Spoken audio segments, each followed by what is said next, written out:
የኢትዮጵያን ጠላቶች እንደ ጸጉር ቅማል አንድ በአንድ እናራግፋለን። እኛ የኮሎኔል በዛብህ ልጆች አንሸማቀቅም። ጀግንነት የጀመርነውን በጀግንነት እንጨርሳለን። ሰላም እንዴት አላችሁ? የኢትዮ ታይምስ ቤተሰቦቻችን ለሰዓቱ የተመረጡ አዳዲስ መረጃዎችን ይዘንላችሁ ቀርበናል። ከመረጃዎቻችን መካከልም የኢትዮጵያን ጠላቶች እንደ ጸጉር ቅማል አንድ በአንድ እናራግፋቸዋለን ሲሉ ጠቅላይ ሚኒስትር ዶክተር አብይ አህመድ መናገራቸውን፣ የቤኒን መንግስት የመፈንቅለ መንግስት ሙከራን ማክሸፉን አስታውቆ በደርዘን የሚቆጠሩ ወታደሮችን በቁጥጥር ስር አውያለሁ ሲል መናገሩን፣ አሜሪካ በአፍሪካ ኢንቨስትመንት ላይ ያተኮረ ፖሊሲ ይፋ ማድረጓንና በአፍሪካ ቀንድ ግጭት መከላከልን ቅድሚያ እንደምትሰጥ መገለጹ፣ የኬንያው ስታንዳርድ ጋዜጣ በአዲስ አበባ ከተማ በፍጥነት እየተከናወነ ባለው የኮሪደር ልማትና በኢትዮጵያ በራስ አቅም የመመካት ልማት ሞዴል ላይ አድናቆት ማቅረቡን፣ የግብጽ የውጭ ጉዳይ ሚኒስትር ባድር አብደላቲ ግብጽ ከህዳሴ ግድብ ውዝግብ ጋር በተያያዘ በኢትዮጵያ ላይ ወታደራዊ ኃይል ትጠቀም እንደሆነ ከአልጀዚራ ለቀረበላቸው ጥያቄ ወታደራዊ ኃይል የመጠቀም አማራጭን ውድቅ ሳያደርጉ መቅረታቸውን፣ የትግራይ ጊዜያዊ አስተዳደር አግዶት የቆየውን የማዕድን ማውጣት ስራ ለማስጀመር የሚያስችል አዲስ መመሪያ ማውጣቱን፣ መቀመጫውን አዲስ አበባ ያደረገው የደቡባዊ አገራት የትብብር ድርጅት ዋና ጸሐፊ መንሱር ሙሳላም በፈቃዳቸው የስልጣን መልቀቂያ ማቅረባቸውን፣ የሶማሊያዋ ጁባላንድ ራስ ገዝ ራሷን የቻለች መንግስት ለመሆን የሽግግር ሂደት እንደጀመረች ማስታወቋን፣ እንዲሁም የነዳጅ ሰልፍ የተከሰተው ከአቅርቦት እጥረት ሳይሆን በማህበራዊ ሚዲያ መገናኛ ብዙሃን በሚሰራጭ የተሳሳተ መረጃ ነው መባሉና ሌሎችን በዝርዝር የምንመለከታቸው መረጃዎች ይዘንላችሁ ቀርበናል። ዝርዝር መረጃዎችን ለማድመጥ ቻናላችንን ሰብስክራይብ በማድረግ የደወል ምልክቷን በመጫንና መረጃውም ለብዙዎች እንዲዳረስ ላይክ በማድረግ እስከ መጨረሻው አብራችሁን ቆዩ።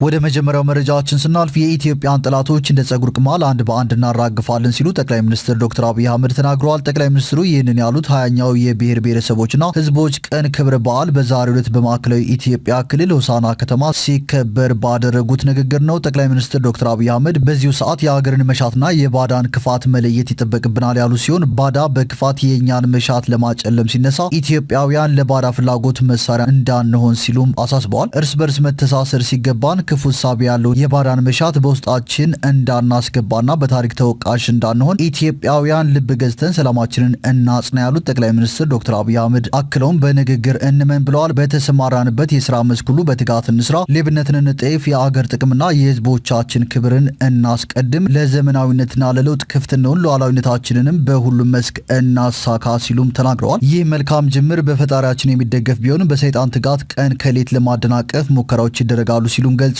ሆኖ ማንኛውም ፈተና፣ ማንኛውም ትንኮሳና ማንኛውም ክፉ ሀሳብ ኢትዮጵያን ከብልጽግና ማቆም አይችልም ሲሉ አጽንኦት ሰጥተዋል። አያይዘውም እያንዳንዱን ፈተና ወደ እድል በመቀየር የኢትዮጵያን ብልጽግናን እናፋጥናለን ያሉ ሲሆን የኢትዮጵያን አንድነት እናጠናክራለን፣ የኢትዮጵያን ጠላቶች እንደ ጸጉር ቅማል አንድ በአንድ እናራግፋለን በማለትም ጠቅላይ ሚኒስትር ዶክተር አብይ አህመድ አስጠንቅቀዋል።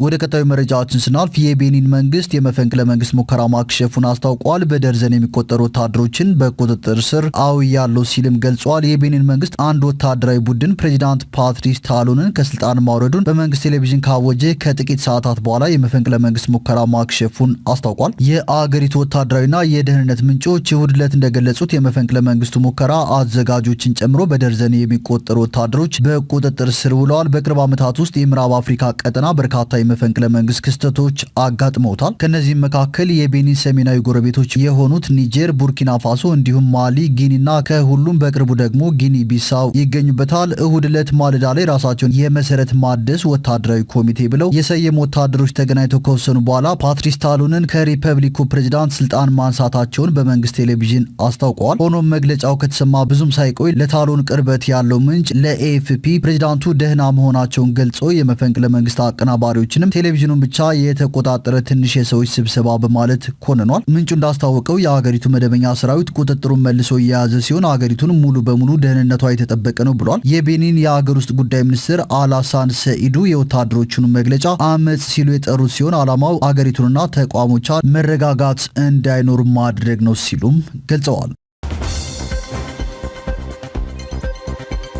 ወደ ቀጣዩ መረጃችን ስናልፍ አሜሪካ በአፍሪካ ኢንቨስትመንት ላይ ያተኮረ ፖሊሲ ይፋ አድርጋለች። በአፍሪካ ቀንድ ግጭት መከላከልንም ቅድሚያ ሰጥታለች። አሜሪካ በአፍሪካ ስትከተለው የነበረውን ስልት የሚቀይር አዲስ የብሔራዊ ደህንነት ስትራቴጂ ይፋ አድርጋለች። በተለይም በግጭት አውድ ውስጥ በሚገኘው የአፍሪካ ቀንድ ውስጥ የንግድ የኢንቨስትመንትና የተጠናከረ የዲፕሎማሲ ተሳትፎን ቅድሚያ መስጠቷን ገልጻለች። ዋይት ሀውስ ያወጣው ይኸው ስትራቴጂ ዩናይትድ ስቴትስ በቀደመው ጊዜ በአህጉሪቱ የነበራት ተሳትፎ ከልክ በላይ በሊበራል ርዕዮተ ዓለም ዓላማዎችና በውጭ እርዳታ ላይ ከባድ ጥገኝነት እንደነበረው ይሞግታል። በምትኩ ዋሽንግተን ገበያቸውን ለአሜሪካ ምርቶችና አገልግሎቶች ለመክፈት ቁርጠኛ ከሆኑ ብቃት ካላቸውና አስተማማኝ መንግስታት ጋር ወደ ሽርክና መሄዷን አመልክታለች። የግጭት መከላከልና መፍታት የአዲሱ ስትራቴጂ ዋነኛ ምሰሶ መሆኑ የተገለጸ ሲሆን የአፍሪካ ቀንድ ደግሞ ቅድሚያ የሚሰጠው አካባቢ ተብሎ ተለይቷል። ሰነዱ በኢትዮጵያ በኤርትራና በሶማሊያ ያሉትን ዘላቂ ውጥረቶች አጽንኦት በመስጠት ያለ ቅድመ መከላከል ዲፕሎማሲ ብቅ የሚሉ የግጭት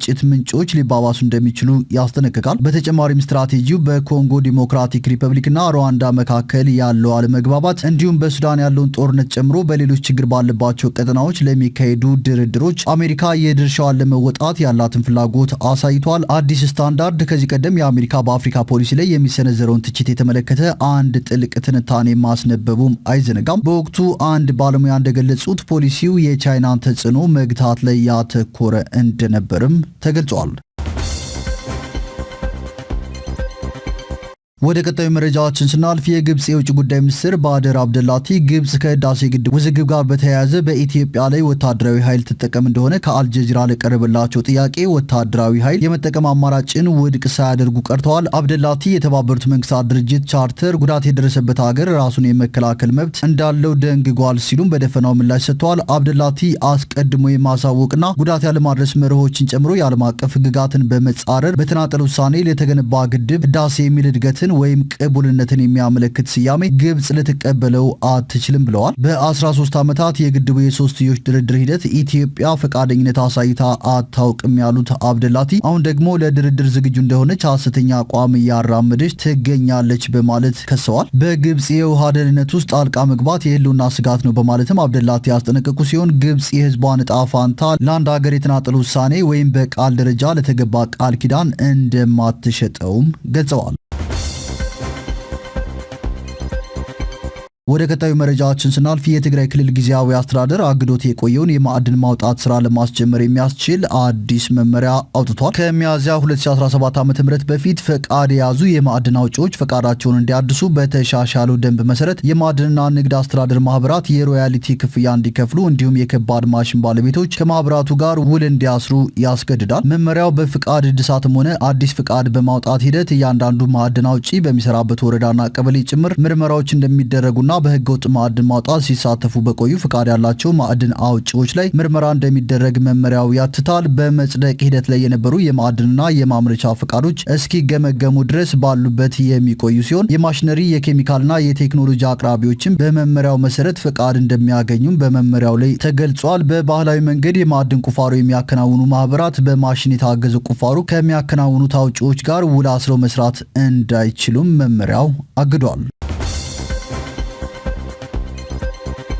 ወደ ቀጣዩ መረጃችን ስናልፍ በጋምቤላ ክልል ኢታንግ ልዩ ወረዳ ህዳር 28 ቀን ከቀኑ 6 ሰዓት 16 ተሳፋሪዎችን ጭኖ ወደ ጋምቤላ ከተማ በመጓዝ ላይ በነበረ አውቶቡስ ላይ ታርታን በተባለ ቦታ ላይ በተፈጸመ ጥቃት በተሳፋሪዎች ላይ የሞትና ከባድ የአካል ጉዳት መድረሱን የክልሉ ፖሊስ አስታውቋል። በጥቃቱ አንዲት ሴት ተሳፋሪ ህይወታቸው ሲያልፍ፣ ሌላ ሴት ደግሞ ከባድ ጉዳት ደርሶባት በጋምቤላ አጠቃላይ ሆስፒታል በጽኑ ህሙማን ክፍል ሕክምና ላይ እንደሆነች ፖሊስ አሳውቋል። ታጣቂው በመጀመሪያ በስራ ላይ በነበረው የትራፊክ ፖሊስ ላይ ለመተኮስ ሲሞክር መሳሪያው እንደከሸፈበትና በዚህ ወቅትም የአካባቢው ፖሊስ አባላትና የፌዴራል ፖሊስ አብዛኞቹ ተሳፋሪዎች ማዳን እንደቻሉ ተገልጿል። ፖሊስ ተጠርጣሪውን በቁጥጥር ስር ለማዋል ጥረት በማድረግ ላይ እንደሆነም ተገልጿል።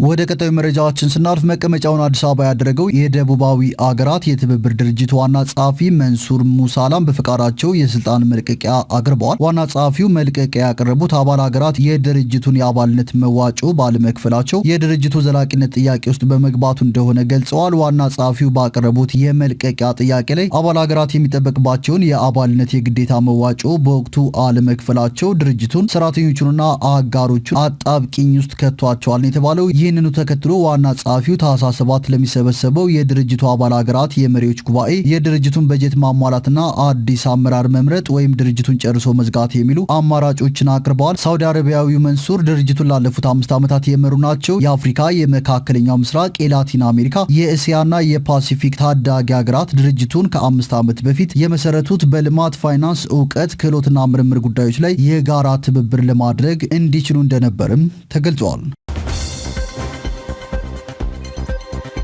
ወደ ቀጣዩ መረጃዎችን ስናልፍ የሶማሊያዋ ጁባላንድ ራስ ገዝ ራሷን የቻለች መንግስት ለመሆን የሽግግር ሂደት መጀመሯን አስታውቃለች። የጁባላንድ ግዛት ፓርላማ ትናንት ባደረገው የግዛቲቱ ህገ መንግስት ማሻሻያ ግዛቲቱ የሶማሊያ ፌዴራል ግዛት መሆኗን የሚጠቅሱ አንቀጾችን በሙሉ ከህገ መንግስቱ ላይ አስወጥቷል። ግዛቲቱ ከእንግዲህ የጁባላንድ ፌዴራል ግዛት መባሏ ቀርቶ የጁባላንድ መንግስት ተብላ እንድትጠራም ፓርላማው ወስኗል። ጁባላንድ ከፌዴራሉ ህገ መንግስት ማሻሻያና ከምርጫ ጋር በተያያዘም ባለፈው ዓመት ከፌዴራል መንግስቱ ኃይሎች ጋር ደም አፋሳሽ ግጭት ውስጥ መግባቷ ይታወሳል። ወደ ቀጣይ መረጃዎችን ስናልፍ የጉምሩክ ኮሚሽን ዝቅተኛ የህግ ተገዢ ደረጃ ያላቸው ናቸው ያላቸውን አስመጪዎችና የጉምሩክ አስተላላፊዎች ስም ዝርዝር ይፋ አድርጓል። ኮሚሽኑ የህግ ተገዥነት ትንተና ጥናት መሰረት በ2017 የበጀት ዓመት ዝቅተኛ የህግ ተገዥነት ደረጃ ያሳዩ ናቸው ያላቸውን 107 አስመጪዎችና 35 የጉምሩክ አስተላላፊዎችን ዝርዝር ይፋ አድርጓል። እነዚህ አስመጪዎችንና የጉምሩክ አስተላላፊዎችን ስም ዝርዝር ይፋ ማድረግ ያስፈልገው ህዝብ እንዲያውቃቸውና ከድርጊታቸው መታረም እንዲችሉ መሆኑም ተገልጿል። ኮሚሽኑ በተደረገ የህግ ተገዥነት ክትትል አስመጪዎቹና የጉምሩክ አስተላላፊዎቹ ተገኘባቸው ያላቸው ግኝቶች ከፍተኛ የእቃ አወጣጥ፣ የድህረ እቃ አወጣጥ ኦዲት ግኝት፣ ተደጋጋሚ አስተዳደራዊ ቅጣት ሪከርድና የቀረጥና ታክስ ውዝፍ ዕዳ ናቸው። በግኝቱ መሰረት ዝቅተኛው የአስመጪዎች የህግ ተገዥነት ነጥብ በመቶኛ ሲሰላ 19 ሲሆን ከፍተኛው ደግሞ 49 ነው። የጉምሩክ አስተላላፊዎች ዝቅተኛው የመቶኛ የህግ ተገዥነት ነጥብ 10 ሲሆን ከፍተኛው የህግ ተገዥነት ነጥብ ደግሞ 45 ነው። የጉምሩክ ኮሚሽን የመረጃ ትንተናው የተሰራው ከሰኔ 9 2015 ዓ.ም እስከ ሰኔ 9 2017 ዓ.ም በተመዘገቡ መረጃዎች መሰረት መሆኑንም አሳውቋል። የጉምሩክ ኮሚሽን የኮሚኒኬሽን ዳይሬክተር አቶ ዘሪሁን አሰፋ ዝቅተኛ የሆነ ተገዥነት ነጥብ ያስመዘገቡት ድርጅቶች የተሻለ የህግ ተገዥነት ደረጃ ያላቸው ድርጅቶች የሚያገኙትን ጥቅም እንደማያገኙም ተናግረዋል። ወደ ቀጣዩ መረጃዎችን ስናልፍ በምዕራብ ሸዋና በሰሜን ሸዋ ሁለት ዞኖች ውስጥ የጠለፋና የእገታ ተግባር የፈጸሙ 5 ግለሰቦች በእስራት ተቀጥተዋል። እንደ ምዕራብ ሸዋ ዞን የአደአ በርጋ ወረዳ አቃቤ ሕግ ጽሕፈት ቤት መግለጫ አንደኛ ተከሳሽ ግርማ ሳሉ፣ ሁለተኛ ተከሳሽ ጸጋ ኃይሉ፣ ሶስተኛ ተከሳሽ ቶሊ ደጉ የተባሉ 3 ተከሳሾች ጥቅምት 11 ቀን 2018 ዓ.ም ከቀኑ 9 ሰዓት ላይ ለአንደኛው ተከሳሽ በግዳጅ የትዳር አጋሩ ለማድረግ የ14 ዓመቷን ታዳጊ ከወፍጮ ቤት ስትመለስ ጠብቀው የጠለፋ ተግባር ፈጽመው ለማምለጥ ሲሞክሩ ተጠላፊዋ ባሰማችው የድረሱልኝ ጩኸት ስልጠና ላይ የነበሩ የጸጥታ አካላት ሰምተው ተከታትለው በቁጥጥር ስር ውለዋል። 3ቱም ተከሳሾች በቁጥጥር ስር ከዋሉ በኋላ በፖሊስ የምርመራ መዝገባቸው በበቂ ማስረጃ ተጣርቶ ለአቃቢ ሕግ የተላከ ሲሆን አቃቢ ሕግም በወንጀል ሕግ ቁጥር 587 ንዑስ አንቀጽ 1 ሴትን በመጥለፍ ወንጀል ክስ መስርቷል። ክሱን ሲከታተል የቆየው የአደአ በርጋ ወረዳ ፍርድ ቤት ጥቅምት 24 ቀን 2018 ዓ.ም በዋለው ችሎት በ3ቱም ተከሳሾች ላይ በእያንዳንዳቸው ላይ በ2 ዓመት ከ3 ወር እስራት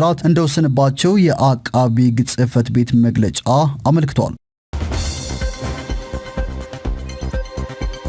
ወደ ቀጣዩ መረጃዎችን ስናልፍ የነዳጅ ሰልፍ የተከሰተው ከአቅርቦት እጥረት ሳይሆን በማህበራዊ መገናኛ ብዙሃን በሚሰራጭ የተሳሳተ መረጃ ነው ተብሏል። በአዲስ አበባ ከተማ ሰሞኑን የሚስተዋል የነዳጅ ሰልፍ በአቅርቦት ችግር ሳይሆን በተሳሳተ መረጃ ምክንያት መሆኑን የነዳጅና ኢነርጂ ባለስልጣን አስታውቋል። በአዲስ አበባ ከተማ የሚስተዋለውን የነዳጅ ሰልፍ ተከትሎ ባለስልጣኑ የማጣራት ስራ መስራቱንና በዚህም የአቅርቦት እጥረት አለመኖሩን የነዳጅና ኢነርጂ ባለስልጣን የህዝብ ግንኙነት ኃላፊ በቀለች ኩማ ተናግረዋል። በተለያዩ የማህበራዊ መገናኛ ብዙሃን አማራጮች ከዋጋና አቅርቦት ጋር በተገናኘ የሚሰራጩ ሐሰተኛ መረጃዎችን ተከትሎ በተለያዩ አካባቢዎች የነዳጅ ሰልፎች እንደሚስተዋሉም ገልጸዋል። ባለስልጣኑ በከተማዋ በተለመደው መሰረት ነዳጅ እያቀረበ እንደሚገኝ ያስታወቁት ኃላፊዋ በቀጣይ ቀናትም ምንም አይነት የአቅርቦት ችግር እንደማይፈጠር አስታውቀዋል። ተጠቃሚው ትክክለኛውን መረጃ በማረጋገጥ አማራጭ የነዳጅ ማደያዎችን በመጠቀም አላስፈላጊ ሰልፎች እንዳያጋጥሙ ሊያደርግ እንደሚገባም ኃላፊዋ አመላክተዋል። አክለውም በከተማዋ በሁሉም የነዳጅ ማደያዎች በየዕለቱ ከ1 ሚሊዮን ሊትር በላይ የቤንዚን አቅርቦት እንዳለ ገልጸዋል። የከተማዋ ንግድ ቢሮ በበኩሉ የነዳጅ አቅርቦት ችግር ሳይኖር በህገ ወጥ አሰራር ተጠቃሚውን የሚያጉላሉ አካላት ላይ ቁጥጥር እያደረገ መሆኑ